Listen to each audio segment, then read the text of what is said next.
In every good group, you always have the jokester, the comedian. Today we're going to be looking at a bard subclass that rewards you for being the funny guy. We're looking at the College of Quips.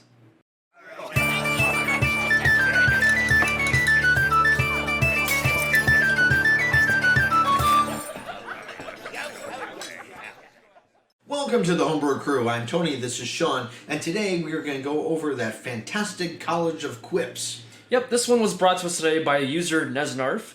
And again, this is a subclass of the bard. Now, normally when we think of bards, we think of, having the bardic inspiration, buffing your allies, having too many different kinds of spells. Being able to heal, being able to do damage, being able to attack, being able to run away. Yeah, bards pretty much do everything, right? And we like looking at bards that kind of specialize in doing one certain thing, and this one actually does it. The focus of this bard is basically someone who has a kind of a quick tongue, someone who is good at the insults and the jokes like on the spot. And what's cool about this one is it utilizes the bardic inspiration dice that they get to actually do all these moves, and it builds one on top of the next. Nesnarf, is that the guy's name? Yes. Nesnarf. Nesnarf, when you made this one, you actually kept that going, and that is a mark of a really good homebrew. Yeah, I think it's what really makes this class work. Kind of similar to how the Brewmaster kind of work, where you have to kind of build on your skills. The College of Quips does something similar. So let's get into it then. Yeah, I was going to say, when you jump in at level 3, you become an experienced heckler. So if you already don't have Vicious Mockery, you probably should because you're a bard, you learn it automatically. And in addition, because normally when you hit with the Vicious Mockery, you just give the opponent disadvantage on the next attack. And that 1d4 if they... Yeah, exactly. So you can now switch out the disadvantage for one of 3 of the following different options. And these are pretty cool. Each one has its own specific little thing, and it's just an added bonus to Vicious Mockery and what you can do. Yeah, so the first one is Linguistic Kill Shot, so you can add a d6 of additional damage. You have Halting Comment, which is reducing the target's movement speed for the next turn or current turn by half. Or Distracting Obscenity, which is making their next attack against the enemy rolling with advantage. See, and I like Halting Comment the most. I just, you say something to somebody and they're just like, take so offended, like really offended by what it was. Distracting Obscenity as well, which is kind of cool too. Yeah, you kind of throw off like, oh, I can't believe he said that. Right. Something that was He said what to me? Yeah, exactly. The additional 1d6 damage I could take or leave, but the Linguistic Kill Shot, it's just kind of say, you said something so outlandish that you actually hurt them. Yeah. Which is crazy. But then the next thing is Grab Attention, right? So you also get this at 3rd level as well, so you can use a bonus action to spend one of your Bardic Inspiration dice in an attempt to distract the foe. So you roll whatever your Bardic Inspiration die, I believe it's probably a d6 when you first start out at level 3, and then you add your Charisma bonus and your Proficiency bonus. So a maximum of like 10. Yeah, I think. at that point. At that level, it's probably about 10 or 11. Yeah. So the chosen enemy has to make a concentration check against the result that you rolled. If it fails, it actually stops concentrating on whatever spell that it's doing, and it takes psychic damage equal to the original Bardic Inspiration roll. See, what's neat about that one is that there really hasn't been a class that we've looked at that attacks concentration directly. Right. Generally when you think of concentration, like, oh, we gotta hit it with some damage so we can make it do the saving throw. This is cool because you target it specifically. Yeah, but even you're targeting it as you're mocking it. I see this wizard that's casting this spell, and he's concentrating really hard to keep it going, and you're like, hey, do you know that you're wearing women's clothing? As the wizard kind of like, what? And then he kind of like loses focus on the spell. Exactly, and it makes sense. And it's thematic, and it works. So after Grab Attention, at 6th level, you gain the ability called Rending Insult. So at this point, you actually gain this feature called an Anticipation Meter. Every time you crit a creature, kill a creature, or one of your allies or one of your inspiration dice is used, so like an ally uses it, or if you use it for something else, you basically get to add a point to this little meter that you kind of have to keep track of. Yeah, you keep track of it in your head and all that, right? But then as you're going through on the meter with that, it's at one point when you use your Vicious Mockery, you can add 1d6 damage for each point in your Anticipation Meter. Yeah. Now at 20th level, this is only 10d6, which the Bard's going to have spells that are doing similar amount of damage. Sure. But remember, that Vicious Mockery there when you cast it, I mean, it's an action, but it's a quick thing. Yeah, you know and also it's a cantrip. Right. You're doing a d4 and possibly 10d6 on a cantrip. See, and you can be out of spells at that point. You can do this. It's a great way to build up to it. And, honestly, a 6th level spell, when you're looking at 6th level, the maximum is half of your Bard level.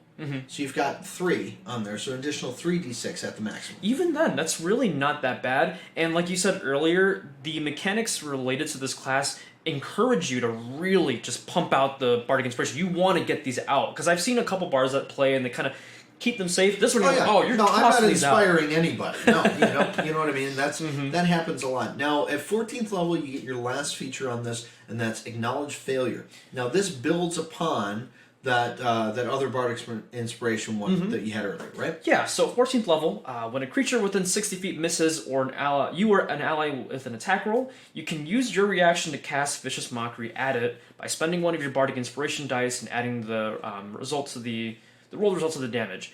You can't use it if you don't have any bardic inspiration. However, normal. You do gain a couple of new features for the experienced heckler feature. So the first 3 you actually get to add 4 more, and these get really, really cool. Okay. So your first one is this. I just like the title of this one. This is the polysyllabic pun. The next attack from the creature must be targeted at a random target within 30 feet and within range. It cannot be forced to target its allies with this effect. So I would do it as you have, 6 other your other players or anything around there, and you'd number them 1 to 6, and you roll a die and see which one is random. Yeah. Now, even though you can't force it to hit another ally, you can still kind of save maybe your squishier targets from getting hit again, so it's still kind of useful.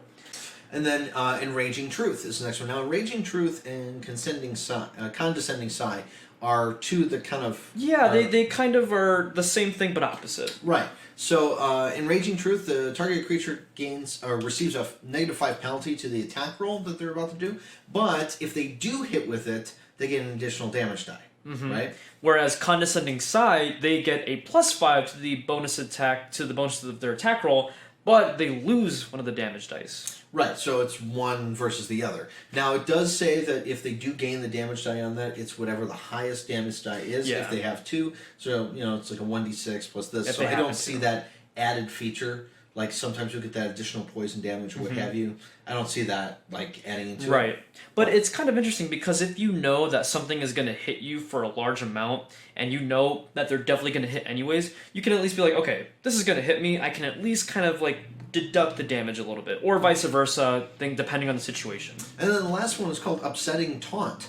And the creature immediately uses reaction to move distance equal to half its movement speed towards you. So basically, you're just like, come on, that kind of thing, just to give them a good... One thing that I do like is that it says a creature, so if you need to, get your friend over here because he's being stuck, hey, come on, you can force him to basically move. I didn't think about that. Yeah, exactly. Yeah. It's, again, a lot of the different features, whether it's the experienced heckler or acknowledge failure, these are really nice, neat little features that are building upon simply the vicious mockery cantrip that, we kind of look over time. See, and it builds upon the mechanic of that class. That's something that when you're looking at what is a good homebrew class, you're looking at something that builds upon its mechanic. If you're taking, say, a sorcerer and you're making him a healer, that's not building upon the sorcerer's mechanic of metamagic. Right, unnecessarily. And, again, I think one of the coolest things about this class is if you decide to put this in your homebrew campaign, work with your player. Make sure it's someone that can hopefully actually toss really good insults or really good jokes. And roleplay that out, right? Yeah, I think out of some of the other bard subclasses, there's a lot of roleplay, but you also have to be quick on your feet if you're playing one of these too, so that's something to keep in mind. Absolutely.